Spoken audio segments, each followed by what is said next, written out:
Hello and welcome to Morning Tarot. This is the fifth and final section of the Morning Tarot series I've been doing because we'll be looking at the Major Arcana. I've already covered the Minor Arcana, so the Swords, the Wands, the Pentacles, the Cups, and if you want to have a look at any of those videos, go check out my main page. There's a playlist on there called Morning Tarot and you can have a look through.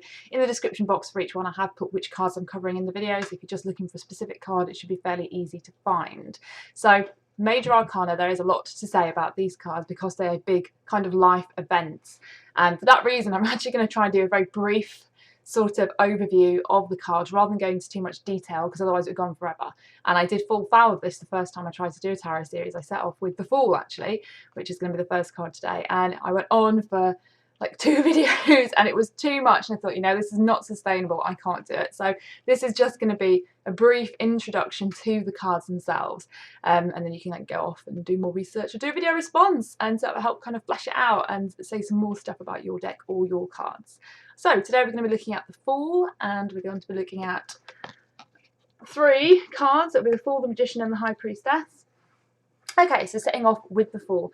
Now the tarot deck in itself and the Major Arcana specifically are often referred to as the Fool's Journey. And this is because you can see in the tarot deck pretty much every situation that you might encounter during your lifetime kind of reflected, and there's wisdom for everything, the good, the bad, and the in-between. And in the Major Arcana especially, there are some really kind of big situations. And often when you see cards from the Major Arcana coming up in a spread, it's talking about something that's quite significant and something quite important. If you have a spread that's full of Major Arcana, then you're looking at somebody who's at a real kind of turning point in their life, who has a lot going on, who's making some big decisions, etc, etc. And the Fool himself starts the deck off really, and the very kind of interesting thing about the Fool, which you don't see anywhere else in the tarot deck, is that he starts with card 0. So instead of starting with 1, we start with 0.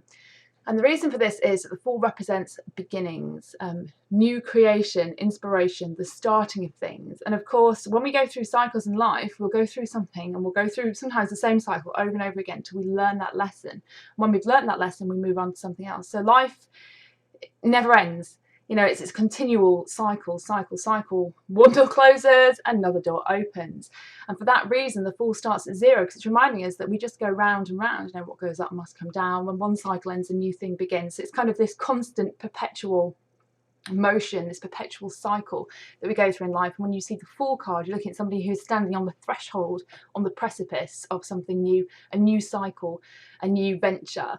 And you can see just the way the Fool is standing here. I mean, he's standing literally on a precipice very high up. His posture is confident. He's looking up at the stars, at the sun really, because the sun is shining brightly in this card. He is young, he's vibrant, he's ready to set off on a great adventure. He's got his little backpack strung over his shoulder and he's full of positivity and hope. I think often we can think about how we've been, or a lot of us have been when we're children. We look forward to the future and you think, wow, you know, think about all the things that I can do in my life and all the possibilities that are open ahead of me, and that kind of real sort of joy and inspiration and zest for living and zest for starting out on a new project and zest for beginning a new cycle are all kind of exemplified in the Fool.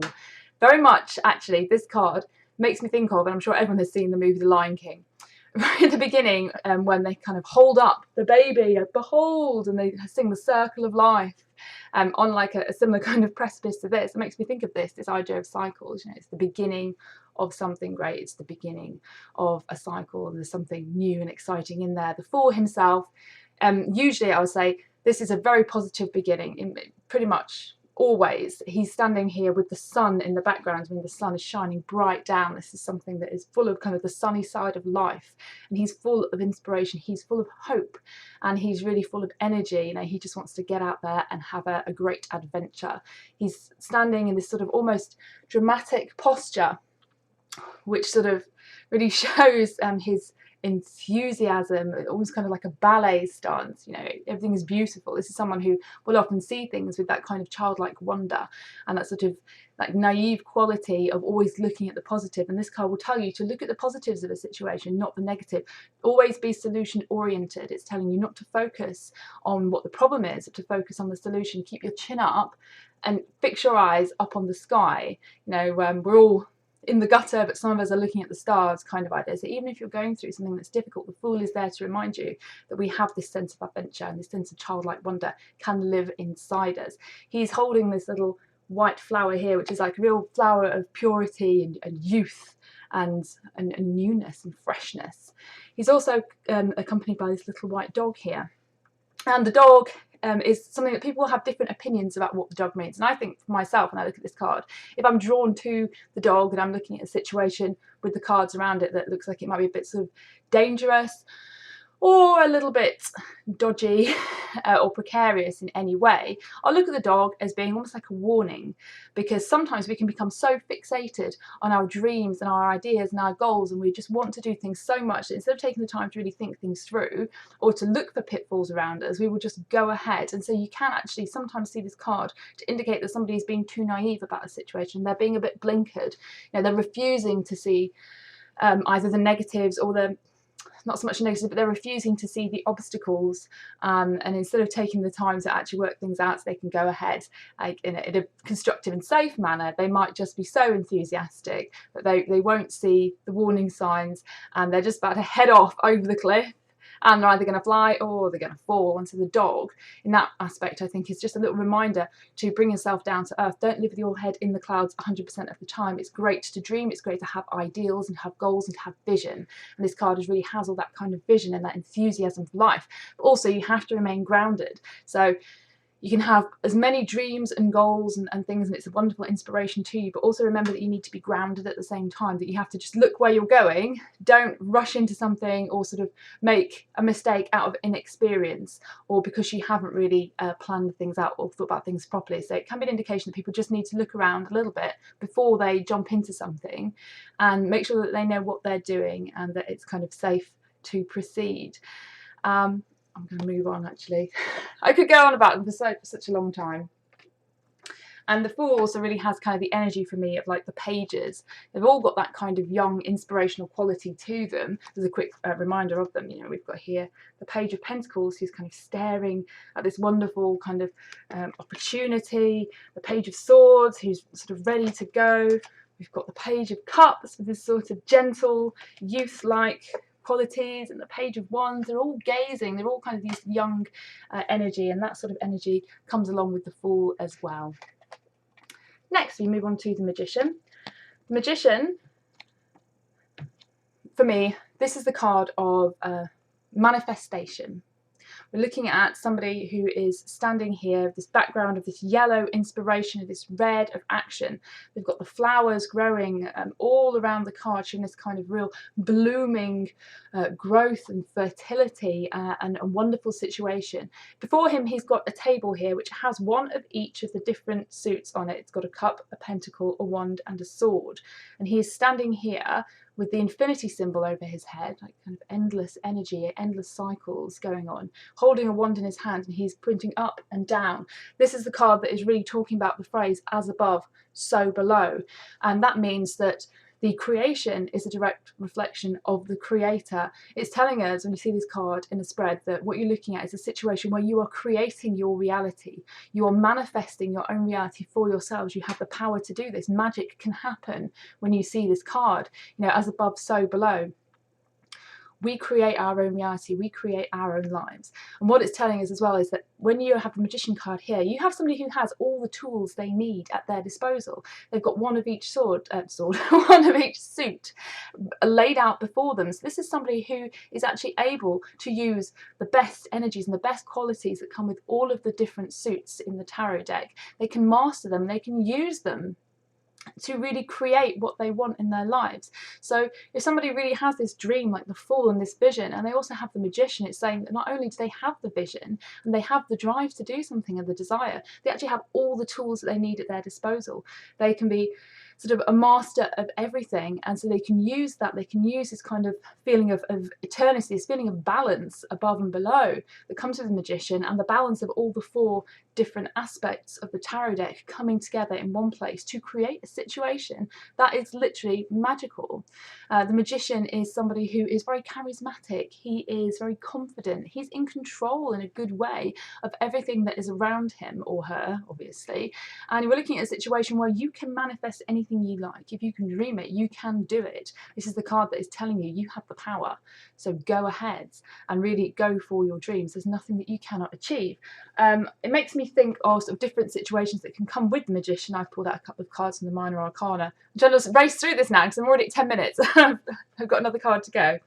So, for example, if you've got the Seven of Pentacles in a spread with the Magician, you'd be looking at somebody who really is able to manifest their desires, to use all the tools at their disposal to really create things the way they want them to be created, to have that kind of reflection in their life, their inner desires and dreams, and who can really work on these things, something that's so personal, something that's so important. With hard work and attention to detail and care, they can actually create something very magical. I mean, this card for me, as I mentioned before in the video that I did about this card, talks about like building your fairy castle, working towards your dreams, and this card is telling you that you absolutely do have the power to do that.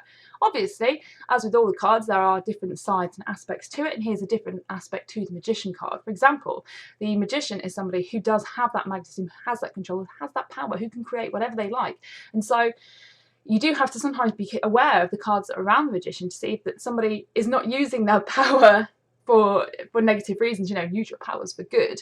So this person potentially could be a character or personality, if it's reflected in the spread around them, who is actually sort of manipulating other people, because somebody who is able to do this, who is able to create, is able to manifest, is able to lead in this sort of way, can also use that charisma and that sort of ability to get things done and to do things in a way that is a bit over controlling, or it can be a manipulative way to do it. So for example, if you've got the Seven of Swords along with the Magician here, you'll be looking at someone who has that kind of charisma, who has that ability, that personality, who has all these things at their disposal, who can use every technique they want, but perhaps they're using it in a slightly sneaky way, in an underhand way. Maybe you're kind of being sort of exposed to the glamour, and you're not actually seeing what's really going on behind it. So if you are the Magician, remember to use your powers for good and not for manipulative purposes.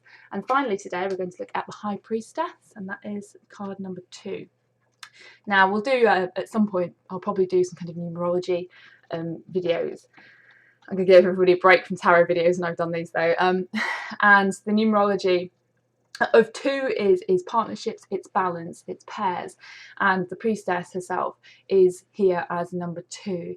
Now, for me, the Magician card often represents a kind of a masculine energy, sort of a god energy, if you will, and the Priestess represents a kind of very feminine energy and a goddess sort of energy. She's actually wearing here on her head, it's the symbol of, I believe it's Hathor, and Hathor is the Queen of Heaven in Egyptian mythology. It's often confused, I think, for Isis, but it's actually the crown of Hathor, the Queen of Heaven. And this is someone who really is kind of a queen. She's a goddess in a lot of respects. She's sitting here, she's wearing this cross on her chest, and it's the perfectly balanced sort of cross, like the pagan cross almost, which talks about earth, air, fire, water, and she herself is spirit. So it's a complete balance. This is a card that's talking about a character, a personality, or a situation where absolute balance can be achieved, or is present, or needs to be present. She's also got the moon here. It's a waxing moon in the bottom of her dress, her robe, which her robe actually itself looks like water, and she's sitting with her feet almost like in the water of her robe, which tells us that water being the sign of feelings and emotion and intuition, that she is very much in control of her intuition. Now, I can't remember exactly off the top of my head what B and J stand for. I believe they're Hebrew words. One of them means strength and the other one might mean empowerment. Anybody who does know, please comment below or do a VR and let me know. So it's kind of sitting there between sort of the light and the dark, black and white. It's the 2 poles, and she is this balance point between these poles. They're talking about strength and empowerment. On the background here, the backdrop of the tapestry, you can see she's got pomegranates there. Now, pomegranates are very much a symbol of kind of goddess energy in a lot of ways. In mythology, the pomegranate was a symbol for Persephone, the goddess Persephone, who went down into the underworld. And the pomegranate really talks about the kind of like female mysteries and femininity, and also it's a reminder to be careful about being greedy or pushing too hard for our desires without really listening to our intuition. This is a card very much about intuition. Persephone's desire for the pomegranate is what led her to be trapped in the underworld in the first place. She should have followed her instinct, followed her gut, followed her intuition. So this is talking about feminine energy, about sort of goddess energy, mystical sort of energy, extreme balance, kind of finding an inner balance, finding a space in your life where everything comes into balance, every aspect of you you, comes into balance. The High Priestess is the card very much of knowledge. You don't really see very well here, but she's holding a scroll there. This is very much the kind of knowledge that is revealed to you in time. So when you see this card often in a spread, it's going to tell you that there is some level of knowledge here that will be revealed to you when you're ready. This card for me is one that talks about the idea that when the student is ready, the teacher will appear. And this is what it's telling us: when you are ready, your teachers will appear. Every person you meet in life can teach you something from every experience, good experiences, bad experiences. Everyone is a teacher, and this can be a profound teacher.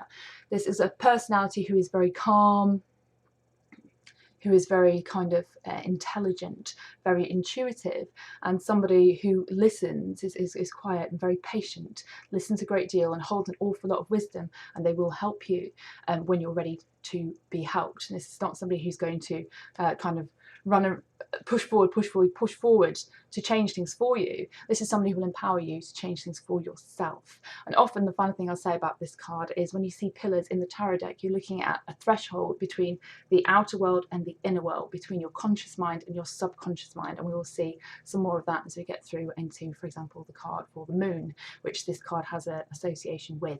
And the High Priestess is the woman who sits right on the threshold between your conscious and your subconscious, between the outer manifested world of the magician and the inner world of the priestess herself.